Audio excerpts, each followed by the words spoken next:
team for B3 position.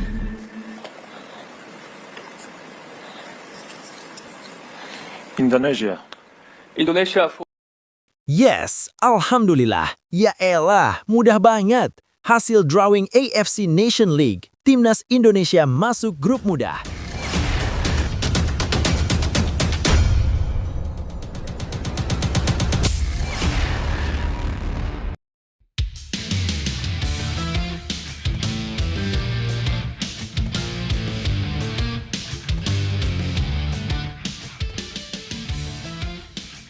Yes, Alhamdulillah. Ya elah, mudah banget. Hasil drawing AFC Nation League, Timnas Indonesia masuk grup mudah. Begini target tinggi PSSI untuk John Herdman. Ini sangat mantap. Mari kita bahas teman-teman. Tapi, Mimin minta tolong tonton video ini sampai selesai, agar tidak ada kesalahpahaman yang terjadi. Dan tak bosan-bosan juga, tolong like dan share video ini ke media sosial kalian, agar semua orang tahu apa yang sedang terjadi.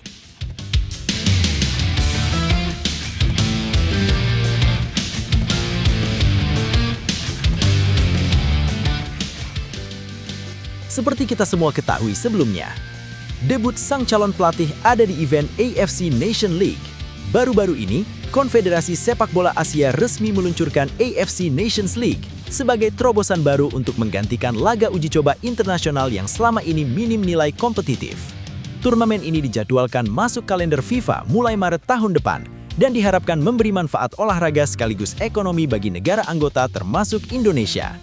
Bagi Timnas Indonesia, ajang ini bukan sekedar kompetisi baru, tetapi juga kesempatan menguji level permainan di panggung Asia yang lebih terstruktur. Berdasarkan peringkat FIFA terbaru, Timnas Indonesia yang kini menempati posisi ke-122 diperkirakan akan mengawali perjalanan di AFC Nations League dari League B. Level ini diisi oleh 12 negara Asia dengan kualitas menengah yang berada satu tingkat di bawah jajaran elit benua. Sesuai format yang ditetapkan AFC, seluruh peserta League B akan dibagi ke dalam 3 grup yang masing-masing beranggotakan 4 tim, saling beradu sengit untuk memperebutkan tiket promosi ke League A. Tantangan yang menanti skuad Garuda pun tidak bisa dianggap ringan. Sejumlah negara seperti Bahrain, China, Palestina, Thailand, hingga Vietnam berpeluang berada satu grup dengan Indonesia.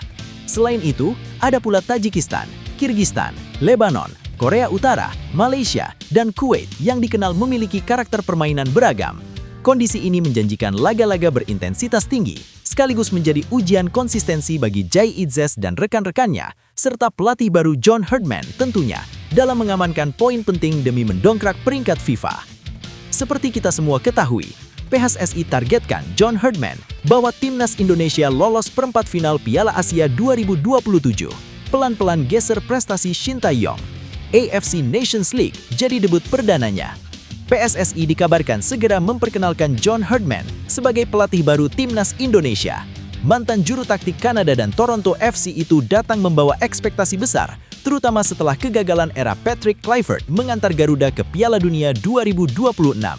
Herdman tidak sekedar ditunjuk sebagai pengganti, tetapi diberi target konkret membawa Timnas Indonesia melangkah lebih jauh di AFC Nations League dan Piala Asia 2027. Inilah 3 faktanya.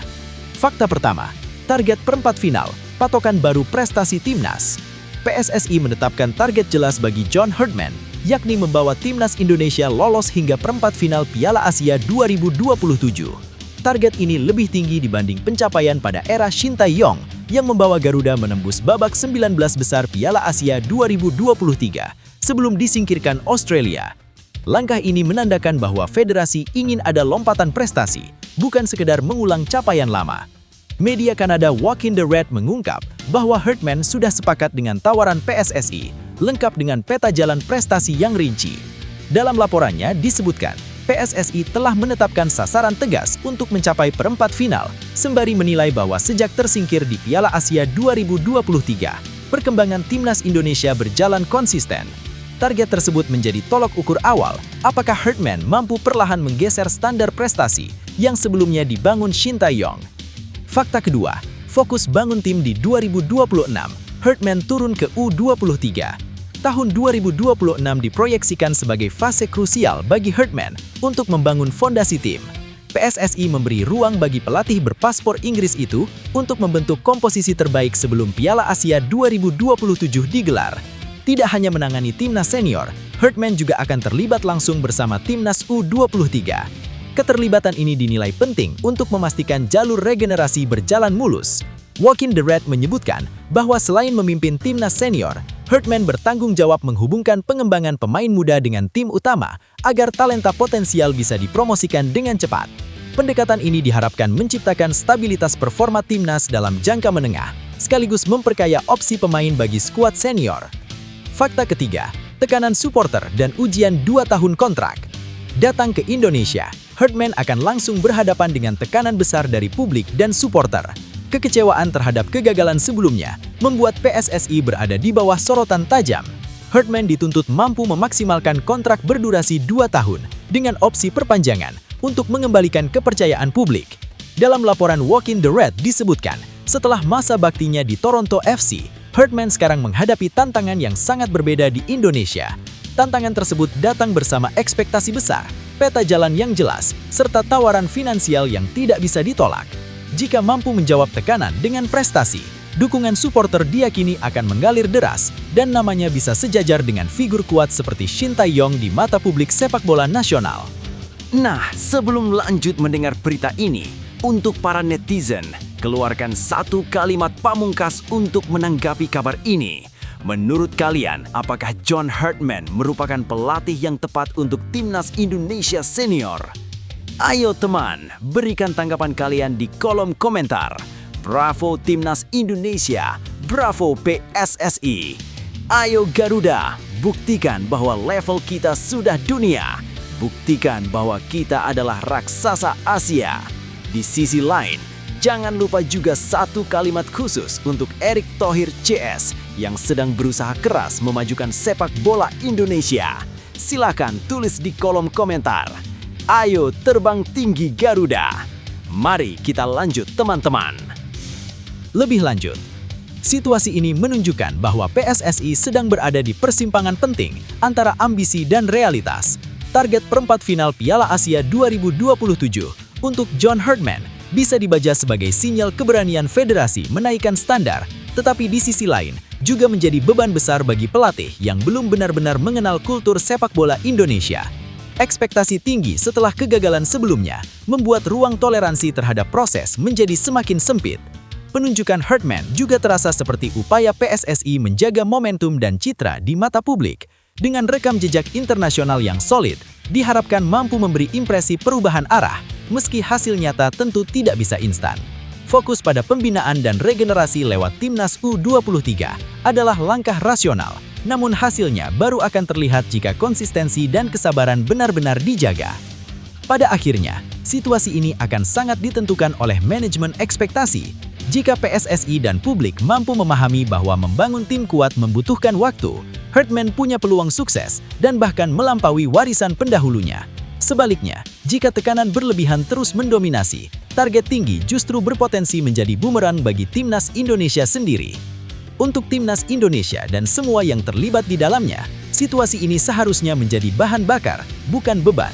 Target tinggi bukan tanda ketidakrealistisan, melainkan bentuk kepercayaan bahwa sepak bola Indonesia sudah naik kelas dan layak bermimpi lebih jauh. Setiap tekanan adalah bukti bahwa publik peduli dan berharap, bukan sekedar menonton tanpa rasa. Bagi John Herdman, ini adalah panggung besar untuk membuktikan bahwa kerja keras, disiplin, dan proses yang benar selalu menemukan jalannya. Membangun tim tidak selalu tentang hasil cepat, tetapi tentang fondasi kuat yang kelak melahirkan prestasi berkelanjutan. Jika keberanian untuk mencoba hal baru dipadukan dengan kesabaran dan keyakinan, timnas Indonesia bukan hanya bisa memenuhi target, tetapi juga menulis sejarah baru yang lebih membanggakan. Ole Romeni sempat tak percaya bisa bela timnas Indonesia. Akui tidak tahu neneknya lahir di Medan. Sebelumnya diberitakan, penyerang timnas Indonesia, Ole Romeni, sempat ragu, bahkan tidak yakin dirinya memenuhi syarat membela merah putih. Proses naturalisasi yang kini berbuah manis ternyata berawal dari sebuah berita media Belanda yang membuka jalan panjang menuju Stadion Gelora Bung Karno. Dari keraguan soal asal-usul keluarga hingga atmosfer GBK yang mengguncang emosi, inilah kisah dibalik keputusan besar sang striker. Disambung dengan kalimat berikut ini 3 faktanya. Fakta 1, berawal dari satu berita yang mengubah segalanya. Minat Ole Romeni membela timnas Indonesia sama sekali tidak lahir dari rencana matang. Semua bermula ketika namanya disebut dalam sebuah pemberitaan media Belanda yang menyebut dirinya berhak membela Indonesia. Berita itu menyebar luas dan sampai ke telinga PSSI yang kemudian bergerak cepat melakukan pendekatan. Ole Romeni mengakui dirinya justru terkejut dengan kabar tersebut. Ia tidak pernah menyadari bahwa garis keturunan neneknya membuka peluang membela Indonesia. Wartawan itu menerbitkan berita bahwa saya bisa bermain untuk Indonesia. Berita itu kemudian diliput secara luas oleh media lain. Dari situlah pintu komunikasi dengan PSSI terbuka dan proses panjang naturalisasi dimulai meski diiringi keraguan besar dari sang pemain sendiri. Fakta 2, akta kelahiran sang nenek jadi kunci. Keraguan terbesar Ole Romeni terletak pada satu hal mendasar, apakah ia benar-benar memenuhi syarat secara hukum.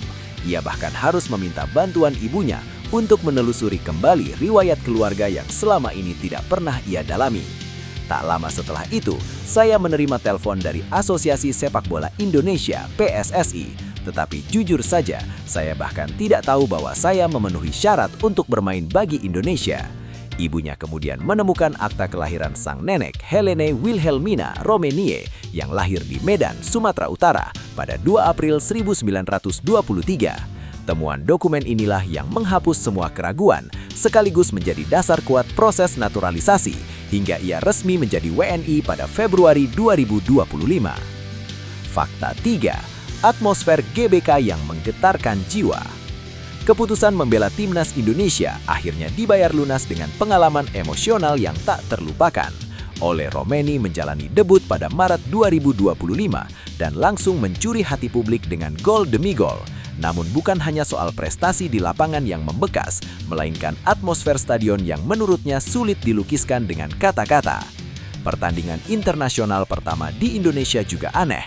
Suasananya seperti 3 kali lipat dari The Quip. Saat saya mencetak gol melawan Bahrain, saya merasakan Stadion Gelora Bung Karno bergetar. Momen itu memberi saya perasaan yang tak terlukiskan. Energi yang dilepaskan sungguh luar biasa. Dari seorang pemain yang tak tahu asal-usulnya, hingga kini menjadi idola publik tanah air, perjalanan Ole Romeni menjadi potongan kisah unik dalam sejarah timnas Indonesia.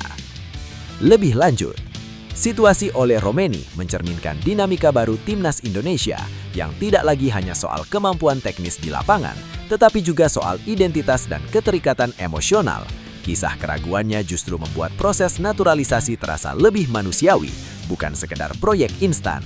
Ia tidak datang dengan klaim besar atau ambisi personal, melainkan melalui proses pencarian jati diri yang pelan namun otentik. Dari sudut pandang tim nasional, kasus ini menunjukkan bahwa pendekatan berbasis data silsilah dan komunikasi terbuka bisa membuka potensi besar yang sebelumnya tersembunyi. PSSI tidak sekedar merekrut pemain, tetapi memberi ruang bagi pemain untuk memahami asal-usulnya sendiri. Hal ini penting karena rasa memiliki seringkali berbanding lurus dengan totalitas di lapangan. Bagi publik sepak bola Indonesia, cerita ini menjadi pengingat bahwa diaspora bukan sekedar label, ada sejarah, keluarga, dan memori yang terhubung dengan Indonesia, meski jaraknya lintas benua. Ketika Ole Romeni merasakan getaran GBK dan menyebut energinya tak terlukiskan, disitulah terlihat bahwa ikatan emosional bisa tumbuh kuat bahkan pada pemain yang awalnya tak pernah mengimajinasikan mengenakan seragam Garuda. Kisah Ole Romeni mengajarkan bahwa jalan besar sering dimulai dari keraguan. Tidak semua orang langsung yakin pada dirinya sendiri, dan itu bukan kelemahan. Justru dari keraguan itulah lahir keberanian untuk mencari kebenaran, menggali asal-usul, dan akhirnya menemukan tujuan yang lebih besar. Setiap orang punya potensi yang mungkin tersembunyi oleh jarak, waktu, atau rasa tidak percaya diri. Ketika kesempatan datang, tugas kita bukan langsung merasa pantas, tetapi berani membuka diri dan melangkah. Ole Romeni membuktikan bahwa keyakinan bisa tumbuh setelah langkah pertama diambil, bukan sebelum itu. Apapun bidang yang sedang kamu jalani, jangan takut pada proses. Jika hari ini kamu ragu, bisa jadi besok keraguan itu berubah menjadi kekuatan. Terus bergerak, tetap rendah hati, dan percayalah bahwa ketika kamu memberi usaha sepenuh hati, hasil besar akan menemukan jalannya sendiri. Mantap! 3 asisten yang berpeluang diajak Hartman latih timnas Indonesia. Sebelumnya diberitakan, John Hartman disebut tinggal selangkah lagi resmi menangani timnas Indonesia. Pelatih berpengalaman asal Inggris ini dikenal tidak pernah bekerja sendirian. Dalam setiap petualangan besar mulai dari timnas putri Kanada hingga Toronto FC, Hartman selalu membawa orang-orang kepercayaannya. Kini, publik sepak bola nasional mulai menyoroti siapa saja sosok yang berpeluang ikut diboyong ke Indonesia. Ini 3 faktanya. Fakta pertama, Erik ten Lado, tangan kanan yang selalu ada. Erik ten Lado adalah nama yang paling sering dikaitkan dengan Hartman dalam hampir seluruh fase karier kepelatihannya. Pria asal Spanyol ini memulai perjalanan sebagai pelatih pada 2009 bersama RCD Espanyol de Barcelona SAD sebelum akhirnya hijrah ke Kanada dan bergabung dengan Toronto High Park FC. Dari titik inilah kedekatannya dengan Hartman mulai terbangun secara serius. Pada Januari 2020, ten Lado resmi menjadi bagian dari staf tim nasional Kanada saat Hartman dipercaya menangani skuad tersebut. Hubungan kerja yang solid itu berlanjut ketika Hartman ditunjuk sebagai pelatih Toronto FC pada 2023 dan ten Lado kembali ikut bergabung. Dengan lisensi UEFA Pro Diploma yang dimilikinya, ten Lado dikenal sebagai sosok teknis yang menjadi perpanjangan tangan Hartman di lapangan. Karena rekam jejak panjang inilah, peluang ten Lado ikut melatih timnas Indonesia dinilai sangat besar. Fakta kedua, Simon Eddy, kepercayaan lama dari bawah Mister. Simon Eddy memiliki cerita yang berbeda namun sama kuatnya dalam lingkaran kepercayaan Hartman. Mantan penjaga gawang Auckland City ini bahkan sudah mulai menekuni dunia kepelatihan sebelum benar-benar pensiun sebagai pemain pada 2010. Perjalanan Eddy bersama Hartman mulai di 2012 saat ia dipromosikan Federasi Sepak Bola Kanada menjadi pelatih kiper tim nasional putri Kanada. Sejak saat itu, Eddy nyaris tidak pernah terpisah dengan Hartman. Ia ikut dalam berbagai fase penting bersama timnas Kanada hingga Toronto FC. Konsistensi ini membuat Eddy dipandang bukan sekedar pelatih kiper, tetapi juga figur penting dalam menjaga stabilitas ruang ganti dan pengembangan pemain.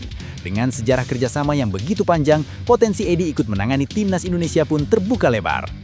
Fakta ketiga, Robin Gale, spesialis performa dari lingkaran dalam. Robin Gale adalah contoh lain bagaimana Hartman membangun timnya dari orang-orang yang benar-benar ia kenal. Gale merupakan mantan pemain timnas putri Kanada yang pernah menjadi anak asuh Hartman sebelum pensiun pada 2015. Setelah gantung sepatu, Gale langsung diajak masuk ke jajaran staf pelatih sebagai performance and wellness coach. Peran Gale sangat krusial dalam menjaga kebugaran mental dan fisik pemain. Ia mengikuti Hartman dari timnas putri Kanada ke timnas Kanada hingga Toronto FC. Meski sejak April 2025 Gale menjabat sebagai direktur teknik tim putri Vancouver Rice FC, kedekatan profesionalnya dengan Hartman tetap menjadi catatan penting. Pengalaman panjang bekerja bersama membuat Gale tetap masuk radar sebagai bagian dari tim yang berpotensi dibawa ke Indonesia. Dengan pola kerja yang selalu mengandalkan orang-orang terpercaya, kehadiran Hartman di timnas Indonesia besar kemungkinan akan diikuti oleh wajah-wajah familiar dari masa lalunya. Bagi sepak bola nasional, ini bukan sekedar pergantian pelatih, tetapi awal dari sebuah proyek besar yang dibangun dengan fondasi kepercayaan dan pengalaman panjang. Lebih lanjut, situasi ini menunjukkan bahwa PSSI tampaknya ingin bermain aman, namun tetap ambisius. Dengan mendekati John Hartman yang terbiasa bekerja bersama tim kecil berisi orang-orang kepercayaannya, arah pembangunan timnas Indonesia terlihat lebih terstruktur dan jangka panjang. Ini bukan sekedar soal mengganti pelatih kepala, tetapi juga membawa kultur kerja baru yang sudah teruji di level internasional. Kehadiran asisten-asisten lama Hartman bila benar-benar terwujud bisa menjadi keuntungan besar, karena proses adaptasi tidak dimulai dari nol. Para staf sudah memahami filosofi latihan, metode komunikasi, hingga manajemen ruang ganti yang diinginkan sang pelatih. Dampaknya, program bisa langsung berjalan tanpa banyak gesekan internal yang sering muncul ketika pelatih datang sendirian. Namun di sisi lain, tantangan juga tidak kecil. Membawa satu paket pelatih asing berarti PSSI harus memastikan transfer pengetahuan ke pelatih lokal benar-benar terjadi, bukan hanya sekedar menjadi penonton. Jika tidak diatur dengan baik, ketergantungan pada sosok dan sistem asing bisa kembali terulang seperti era-era sebelumnya. Pada akhirnya, keputusan ini akan dinilai bukan dari nama besar atau reputasi internasional semata, melainkan dari sejauh mana Hartman dan timnya mampu memahami karakter pemain Indonesia serta realitas kompetisi domestik. Jika keseimbangan antara pengalaman global dan konteks lokal bisa terjaga, maka momentum ini berpotensi menjadi titik balik serius bagi masa depan timnas Indonesia. Percaya proses dan jangan lelah berharap. Perjalanan timnas Indonesia hari ini adalah hasil dari banyak kegagalan kemarin yang tidak sia-sia. Setiap perubahan, setiap keputusan besar selalu diawali oleh keberanian untuk mencoba hal baru meski penuh risiko. Untuk para pemain, ini momen pembuktian bahwa kerja keras, disiplin, dan mental pantang menyerah bisa membawa nama bangsa lebih tinggi. Untuk supporter, tetaplah setia, karena doa dan dukungan kalian adalah energi yang tidak terlihat namun selalu terasa di lapangan. Sepak bola tidak pernah tentang hasil instan, ia tentang proses panjang, jatuh bangun, belajar, dan bangkit lagi. Selama semangat itu dijaga, selama kepercayaan tidak goyah, mimpi besar Timnas Indonesia bukan sekedar angan, melainkan tujuan yang semakin dekat untuk diwujudkan. Luar biasa, tak incar trofi, Nova Arianto ungkap misi besar di balik Timnas U20. Sebelumnya diberitakan Nova Arianto menegaskan bahwa Piala AFF U19 dan Piala Asia U20 bukanlah tujuan utama Timnas U20 Indonesia. Pelatih muda itu justru mengemban misi jangka panjang membangun jembatan regenerasi menuju Timnas senior. Di tengah proses seleksi pemain dan pembentukan kerangka tim Garuda Asia, Nova memandang turnamen usia muda hanya sebagai bagian dari perjalanan. Berikut ini 3 faktanya. Fakta 1. Regenerasi jadi nafas utama Garuda Asia. Nova Arianto tidak sedang memburu hasil instan. Di balik aktivitas seleksi pemain Timnas U20 Indonesia, ia membawa visi yang lebih besar, yaitu regenerasi berkelanjutan. Kerangka tim yang dibangun berasal dari pemain yang pernah berjuang di Piala Dunia U17 2025 lalu, sebuah fondasi awal untuk menyiapkan generasi penerus Timnas Indonesia. Proses ini diakui Nova tidak singkat dan penuh tantangan. Namun menurutnya, regenerasi adalah kunci untuk menciptakan timnas yang kuat dan konsisten dalam jangka panjang. Ia percaya, dengan pengawalan yang tepat sejak usia muda, pemain akan tumbuh dengan karakter, mental, dan kualitas yang dibutuhkan ketika naik level ke timnas senior. Harapannya, ini menjadi generasi selanjutnya yang akan menjadi timnas senior, kata Nova Arianto dilansir dari kanal YouTube Timnas Indonesia. Fakta 2. Promosi ke timnas senior adalah target sesungguhnya. Alih-alih menjadikan Piala AFF U19 atau Piala Asia U20 sebagai tujuan akhir, Nova Arianto justru menempatkan promosi pemain ke timnas senior sebagai misi terbesar. Ia menegaskan bahwa semua proses latihan, seleksi, dan pertandingan diarahkan untuk membentuk pemain yang siap bersaing di level tertinggi. Sebagai mantan asisten Shin Tae-yong, Nova memahami betul bahwa mengawal pemain muda membutuhkan kesabaran ekstra. Ia memilih setia pada proses meski hasilnya tidak selalu bisa langsung terlihat. Baginya, keberhasilan sejati adalah ketika pemain U20 mampu menembus skuad Garuda senior dan berkontribusi nyata. Kita harus sabar dalam menjalani proses yang mereka jalani, karena tujuan terbesar saya adalah bagaimana mereka bisa berada di timnas senior, terangnya. Fakta 3. Piala AFF dan Piala Asia hanya bagian dari proses. Nova Arianto dengan tegas menyebut bahwa turnamen seperti Piala AFF maupun Piala Asia bukan prioritas utama.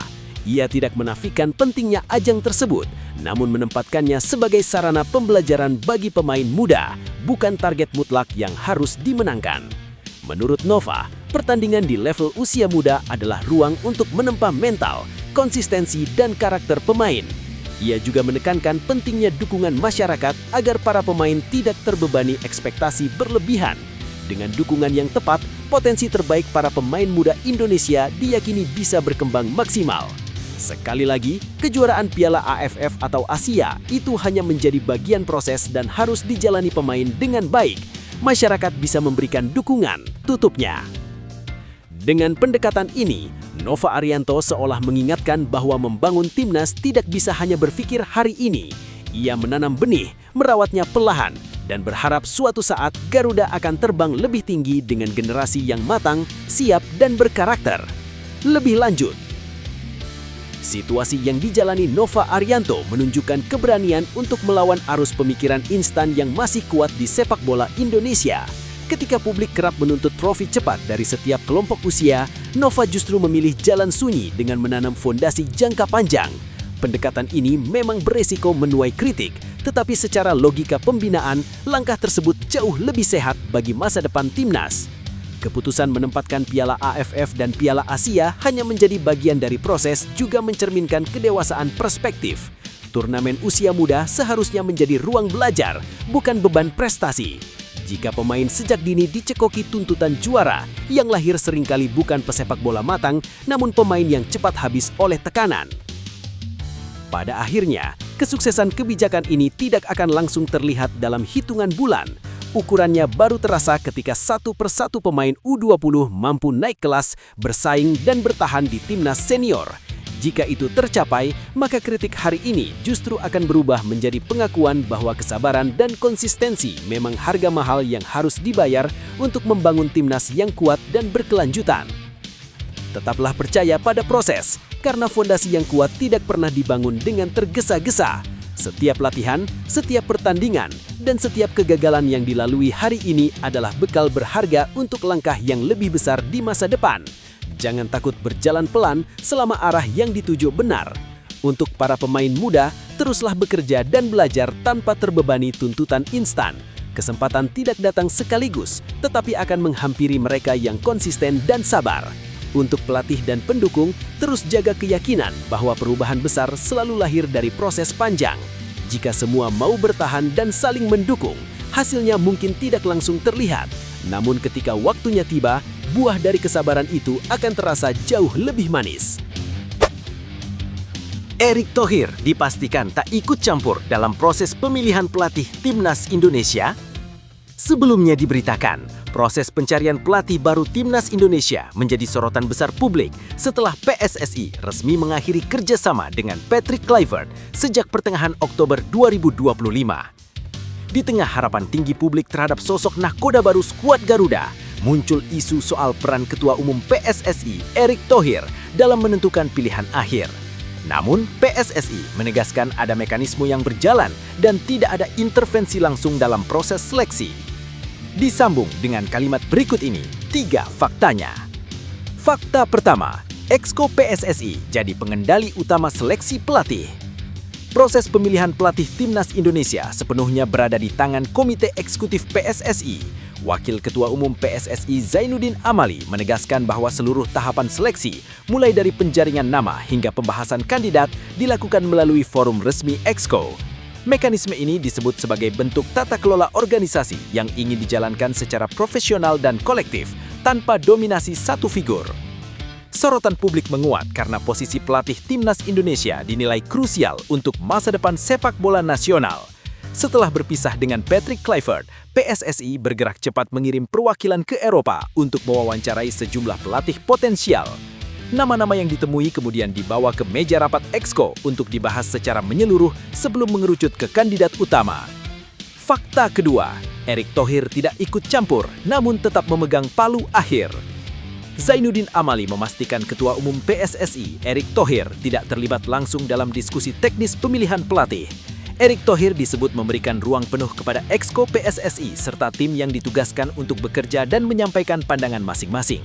Pendekatan ini dinilai sebagai langkah sehat agar keputusan lahir dari musyawarah, bukan arahan sepihak. Jadi kami semua sudah selesai prosesnya. Bagus, ini ya, melalui rapat Exco dan Pak Ketua Umum tidak ikut campur, ujar Zainuddin Amali kepada awak media seusai laga Persija melawan Bayangkara FC di Stadion Gelora Bung Karno. Meski begitu, Erick Thohir tetap akan hadir pada tahap akhir untuk memimpin rapat pengesahan keputusan yang telah dirumuskan bersama Exco. Fakta ketiga, John Hartman menguat, namun pengumuman masih dirahasiakan.